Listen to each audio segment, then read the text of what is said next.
Assalamualaikum warahmatullahi wabarakatuh. Perkenalkan, nama saya Afdi Dwi Anggata dengan nomor NIM 224144242.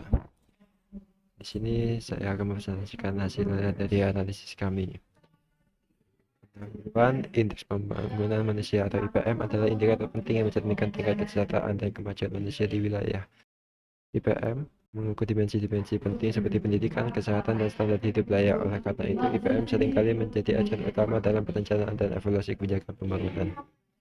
Di Indonesia, disparitas IPM antar provinsi cukup signifikan. Beberapa provinsi memiliki IPM tinggi, sementara provinsi lainnya masih menghadapi tantangan besar dengan angka IPM rendah. Faktor-faktor yang mempengaruhi IPM antara lain tingkat pendidikan dan kesehatan masyarakat, dan dapat dipengaruhi oleh berbagai variabel seperti umur, harapan hidup atau UHH, dan rata-rata lama sekolah atau RLS. UHH dan RLS adalah suatu variabel yang penting dalam mempengaruhi kualitas hidup seseorang dan pada akhirnya berkontribusi pada perhitungan IPM.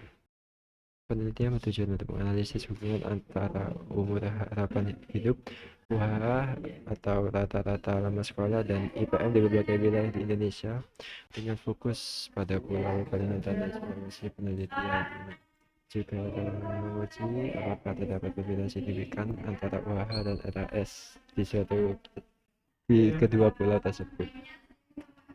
Adapun pertanyaan utama yang ingin dijawab dalam penelitian ini adalah: pertama, apakah terdapat perbedaan rata-rata signifikasi antara UHH dan RAS pada pulau Kalimantan dan Sulawesi? Dua, bagaimana hubungan antara UHH dan RAS dengan IPM? Yang ketiga, sejauh mana UHH dan RAS secara bersama-sama di Indonesia?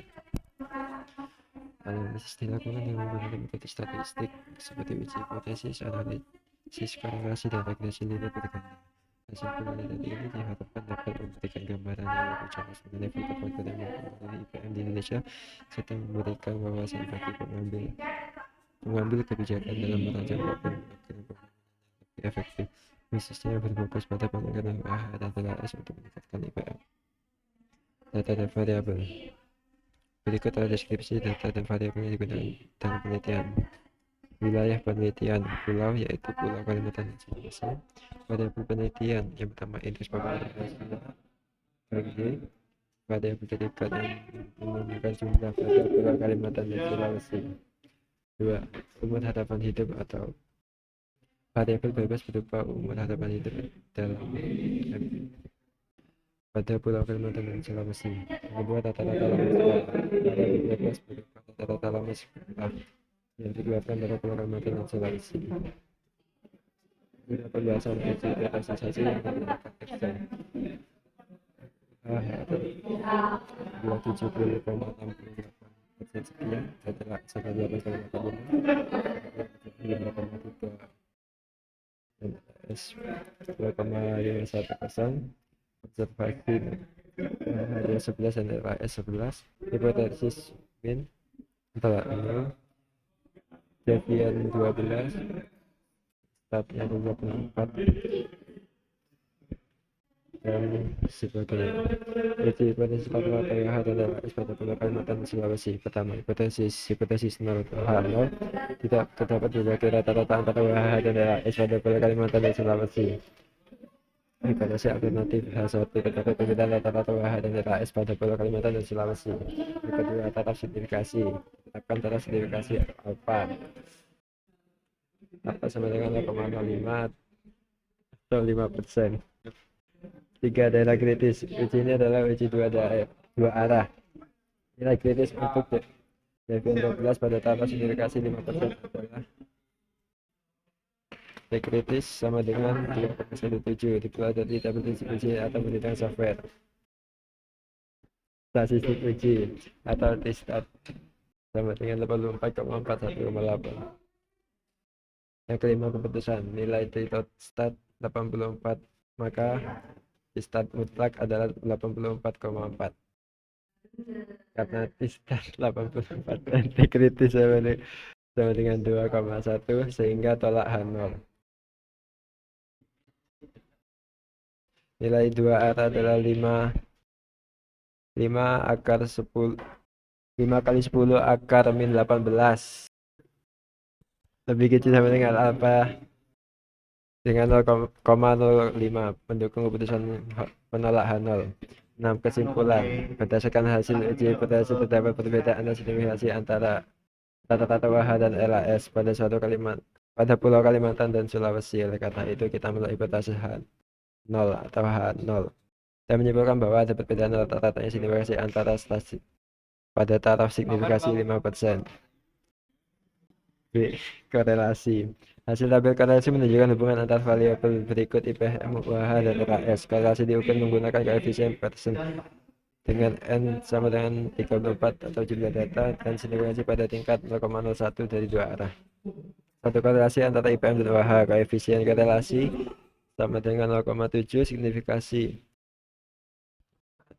P sama dengan 0.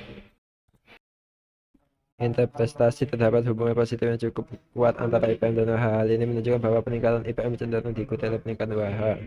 Korelasi antara IPM dan RLS. Koefisien korelasi adalah 0,7 dan signifikasi P sama dengan 0. Interpretasi terdapat hubungan positif yang kuat antara IPM dan RLS menunjukkan bahwa peningkatan IPM cenderung diikuti oleh peningkatan RLS. Korelasi antara UH dan RLS. Koefisien korelasi 0,4, signifikasi P sama dengan 0. Interpretasi terdapat hubungan positif yang lemah antara UH dan LAS. Ini menunjukkan bahwa hubungan antara UH dan LAS tidak terlalu kuat. C. Regresi linear berganda. Yang pertama, variabel independen Y atau IPM dan variabel independen X, umur harapan hidup dan rata-rata lama sekolah. Persamaan regresi sama Y sama dengan 13,915 ditambah 0,885 X1 ditambah min 0,3 X2, di mana Y sama dengan IPM, X1 sama dengan UH, X2 dan RAS. Interpretasi koefisien intercept 13,915 jika umur harapan hidup adalah lama sekolah. RAS bernilai 0, maka nilai IPM diperkirakan sebesar 13,915. RAS sama dengan 0,885. Setiap peningkatan 1 unit pada umur harapan hidup atau UH diperkirakan akan meningkatkan IPM sebesar 0,885 poin dengan asumsi rata-rata lama sekolah RLS tetap. RLS sama dengan minus 0,329.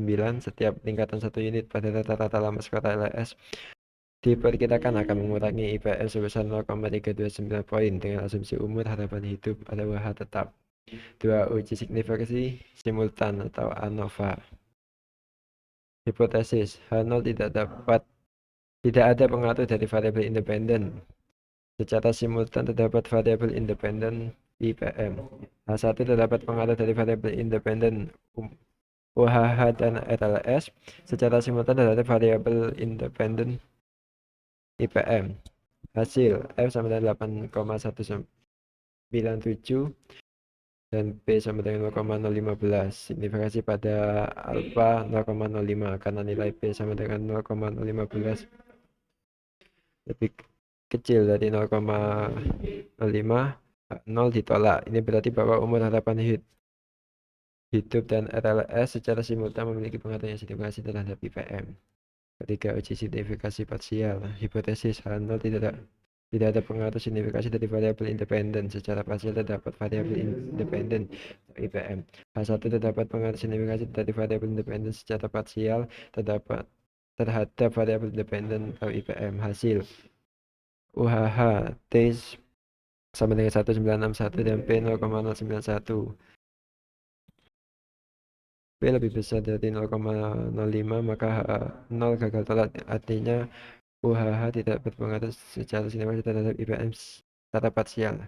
RLS T minus 0,191 dan P 0,854. P lebih kecil dari 0,5, maka H0 gagal ditolak. Artinya rata-rata lama sekolah juga tidak berpengaruh secara signifikan terhadap IPM secara parsial. Kesimpulan, secara parsial tidak ada pengaruh signifikan dari variabel UHH maupun RLS terhadap IPM. Keempat, R-square. Nilai R-square 0,7008 atau 70,08%. Interpretasi sebanyak 70,08%. Variabilitas dalam indeks pembangunan manusia dapat dijelaskan oleh variabel umur, harapan hidup, dan rata-rata lama sekolah sebagai variabel independen. Sisanya sebagai 29,92% dijelaskan oleh faktor lain di luar model yang tidak dimasukkan dalam regresi ini. Kesimpulan dan saran. Kesimpulan penelitian WH dan LAS di Kalimantan Sulawesi terdapat perbedaan rata-rata yang signifikasi antara WH dan LAS di Pulau Kalimantan dan Sulawesi sampai lebih kecil 0,05. 2. Hubungan antar variabel. Terdapat hubungan positif yang cukup kuat antara IPM dan WH. Terdapat hubungan positif yang kuat antara IPM dan LAS. Hubungan antara WH dan LAS cenderung lemah. Pengaruh variabel bebas terhadap IPM. Secara simultan, WH dan LAS memiliki pengaruh signifikan terhadap IPM. Secara parsial, baik WH maupun LAS tidak berpengaruh signifikan terhadap IPM. 4. Kemampuan model. Model regresi menunjukkan nilai R-squared terhadap 70,08%, yang berarti 70,08% variabilitas IPM dapat dijelaskan oleh WH dan LAS, sementara 29,92% dipengaruhi oleh faktor lain yang tidak dimasukkan dalam model. Saran, strategi peningkatan IPM, fokus peningkatan rata-rata RLS, mengingat hubungan kuat antara LAS dan IPM. Program seperti akses pendidikan, pelatihan guru, dan kurikulum relevannya tetap menjadi prioritas. 2. Tingkatkan kualitas layanan kesehatan untuk memperpanjang UHH khususnya di daerah yang tertinggal. 2. Pengembangan model yang lebih baik, identifikasi dan masukkan variabel lain yang dapat mempengaruhi IPM seperti tingkat kemiskinan, infrastruktur, dan akses terhadap teknologi untuk meningkatkan akurasi model. 2. Uji lebih lanjut asumsi regresi seperti multikolinialitas, heterokedastisitas, dan autokorelasi guna memastikan validitas model. 3. Pendekatan wilayah spesifikasi. Sesuaikan kebijakan pembangunan dengan kondisi spesifikasi masing-masing pulau, mengingat perbedaan signifikan antara WH dan LAS di Kalimantan dan Sulawesi. 4. Kolaborasi lintas sektor. Libatkan sektor pendidikan, kesehatan, dan ekonomi dalam perencanaan program pembangunan untuk meningkatkan IPM secara holistik. Sekian analisis dari kelompok kami. Kalau ada kesalahan kata ataupun tindakan, mohon dimaafkan. Terima kasih. Wassalamualaikum warahmatullahi wabarakatuh.